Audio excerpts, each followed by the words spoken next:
February is Heart Health Month, and this morning we're focusing on an aortic aneurysm, which is a rupture that can cause massive internal bleeding and is usually fatal.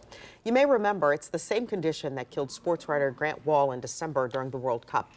This morning, what we can learn about aortic aneurysm from a Central Ohio survivor story. I got to the hospital and there was an entire team waiting for the ambulance on the roof. Waiting and with no time to waste. It was 2018 and Jane Bethard remembers it as if it was yesterday. I was putting up fake greenery around the outside door, my front door, and I got a very strange pain, nothing that I'd ever had before.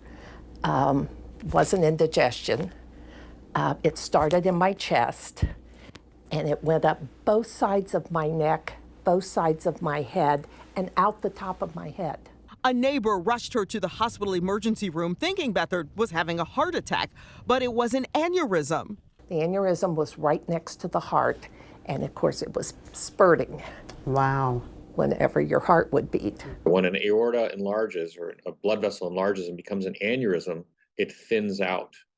And that's what can cause it to rupture or burst. Ohio State University cardiologist Nahush Mokodum says Bethard had a very fatal condition with the chances of dying at 1% per hour.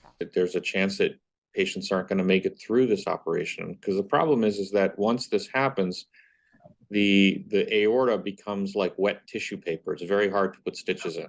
Surgeons used 20 stitches to put Bethard's heart valve back in place in a 7-hour life-saving surgery. Are you here for testing? Jane spent 2 weeks in the hospital and 3 months recovering at home. Today, she is back to her active life, which includes volunteering at the hospital with her neighbor and friend, Connie Dwyer. It's a journey she says she's happy to be alive to share. The thing that we have learned about all of this is never ignore any kind of an unusual symptom. Great advice there from Jane, and she says her best advice is really just to listen to your body. She shares that her health is good. She has regular checkups. She does, though, have some residual anxiety from that entire experience. That's pretty normal from what I've been reading about it. Aortic aneurysm, according to Dr. Mokodum, is rare. It does have a genetic component.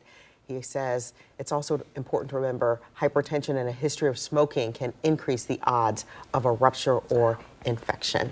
And truly a remarkable story. I mean, how many times do you guys feel like a little pain, you kind of ignore it, you know? And you say, I'll take care of it later. Yeah, I'll take care of it later. Maybe next time I see the doctor, I'll talk to them. But it's so important to pay attention to it. Yes, definitely.